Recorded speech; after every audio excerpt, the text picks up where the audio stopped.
মানুষ বড়ই স্বার্থপর রে, বড়ই স্বার্থপর।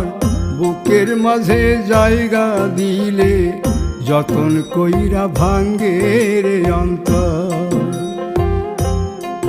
মানুষ বড়ই স্বার্থপর রে, বড়ই স্বার্থপর। বুকের মাঝে জায়গা দিলে যতন কইরা ভাঙ্গে রে অন্তর। অচিনা এক জংলা পাখি যতন কইরা বুকে রাখছি, বুকের পাজর ভাঙ্গা সে যে সাজায় অন্যের ঘর রে, সাজায় অন্যের ঘর। মানুষ বড়ই স্বার্থপর রে, বড়ই স্বার্থপর।